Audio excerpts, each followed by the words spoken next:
Hey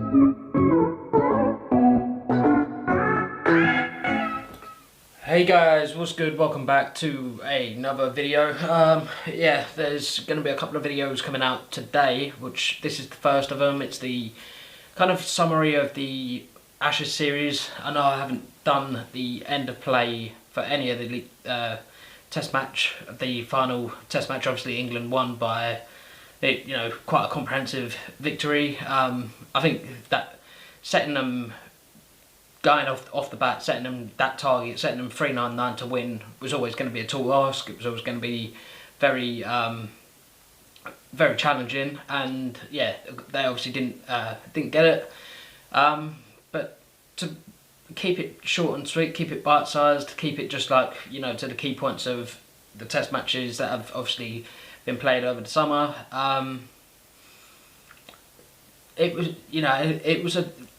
for me, it was a series where England were always playing catch-up. We were playing catch-up from the get-go, obviously losing the first test, which wasn't ideal in any stretch of the imagination, and obviously put us on the back foot for the rest of the series, and we were basically able to kind of just hang in there more so than anything. We were able to hang with Australia, but only in, I don't know, like when the pressure was off, that obviously had the wonderful heroics of Ben Stokes that, at Headingley getting us home in, which, to be fair, we were all test match, we were against the odds, and backs against the wall, balls to the wall as such, and but he was able to drag us out of that, get us the 1 wicket victory. But for the remainder of the series, and obviously from before that in the series, yes, weather has played a part, and obviously weather, was always going to play a part. It was always going to be a, weather affected series, as most of them are over in England, because we aren't guaranteed the sunshine such as other countries, like Australia, South Africa, West Indies. They are sort of, they're guaranteed more play than we are as such. But with the play that we did get, obviously there was a lot of talking points. Massive congratulations to Australia. I don't want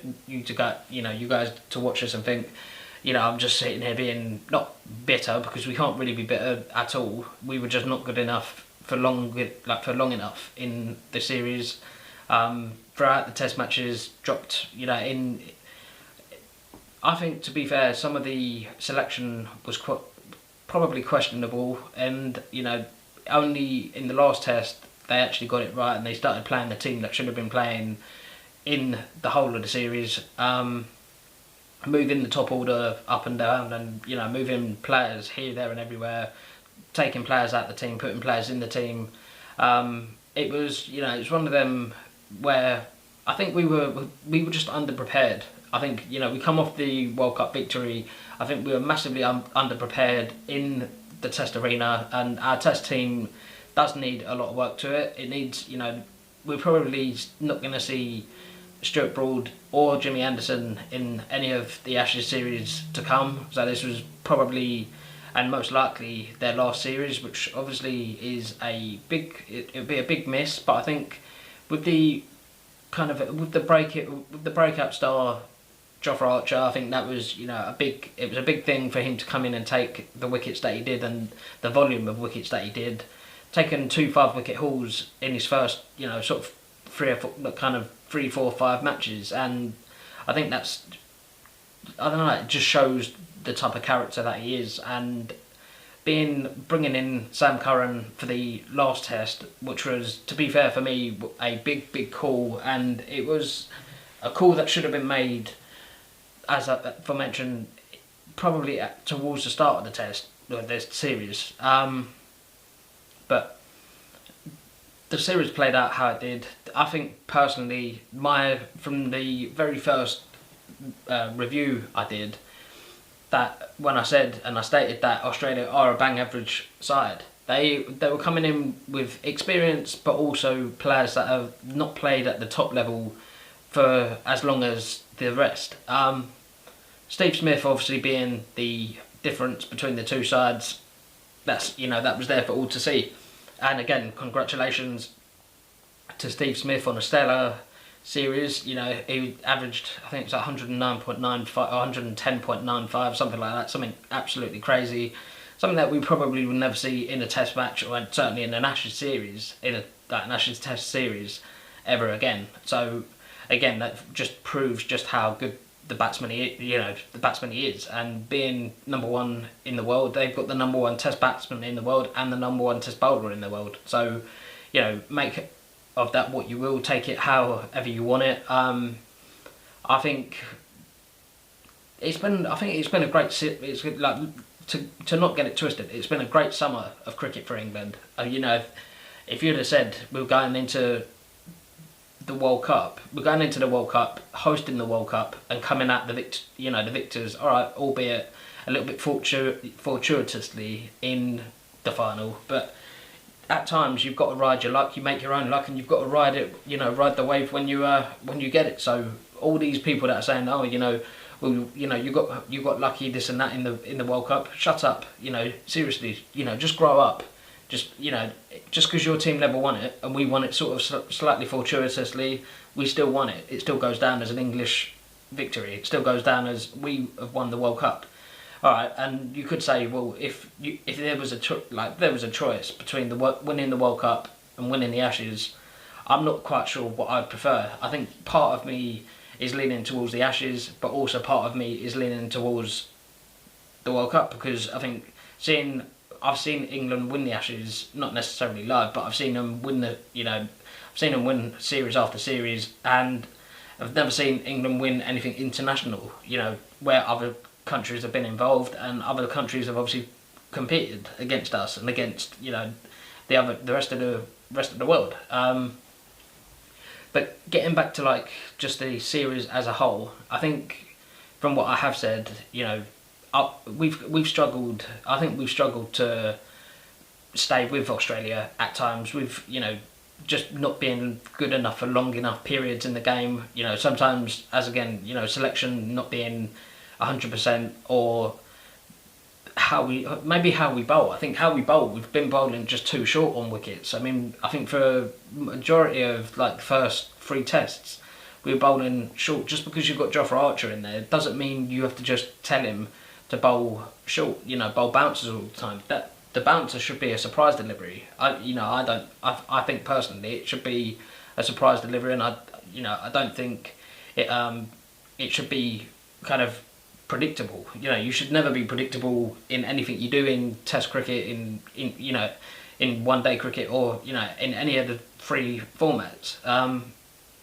But I think we did become a little bit predictable, and therefore I think, I don't know, Archer became a little bit easier to play, because the Australians obviously knew that they could just sit on the back foot and try and, you know, when he did bowl the bouncers, they just weren't as effective. But credit to both teams put on an amazing series, you know, and I think a 2-2 series draw, series tie, whatever you want to call it, was a fair result. And I think Australia were definitely better than us, so therefore they were rightful winners, retaining the Ashes. And well, we move into the New Zealand series, which I think it starts either next week or the week after, but I'll be covering that, so obviously there'll be videos on that.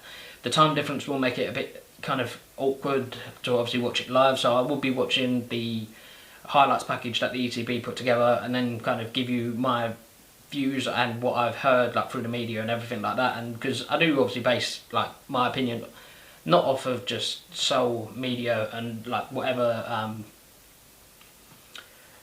whatever has been said, but it's easier to obviously hear what the media have to say and then being able to base it so kind of off of what they've seen and obviously what I've seen myself, to be able to just build a more in-depth kind of opinion as such, rather than just saying, well, yeah, Australia were better than us, you know, whatever. Yeah, to be fair, 2-2 was a fair result over the course of the series, and again, Australia done more than enough, but courtesy only of Steve Smith. You know, I think he's obviously proved just why he's the #1 Test batsman in the world, and he was the difference between the two sides. So with that being said, you know, again, massive congratulations to Steve Smith and the boys. Not much else to say other than obviously look forward to the England-New Zealand or New Zealand-England series. I think there's a one-day series after that and a T20 series after that, so I will be covering all of the cricket going forward into the winter tours, wherever we go after that. Obviously there will be videos on the channel for that. There's going to be a couple more videos on the channel today. There's going to be a football kind of review of obviously what we saw, or what I saw at Watford Arsenal, and there's going to be a YouTube update video as well, which I haven't done one for a little while. I think I did my last one like a year and a bit ago. So yeah, look forward to that. Your boy's out here. I might do the YouTube update video actually while I'm out and about, because I've got a few things to do today, so I'm gonna yeah, I've got to go run bank, I've got to go here, there and everywhere, and obviously you've got a couple of meetings to attend to, so yeah, you might see me doing videos out and about, just, you know, talking to, I guess, my phone, because I'm not taking my DSLR out, as the weather's not too great. So yeah, your boy's out here. If you have any suggestions, kind of reaction videos that you would like to see me react to, cricket, football, or anything in general, I'm going to try and take the videos and try and take the channel in a different direction, try and like make it more of a YouTube based channel and not just based around football, based around like, you know, whatever, because I want to grow the channel as much as I can, and obviously with the help of you guys, if you could, you know, if you are enjoying and, you know, would like to see more, smash the sub button down there. Yeah, hit the like button, subscribe, and turn your notifications on. So yeah, your boy's out here. I'll speak to you guys in a little while. Peace when we're older.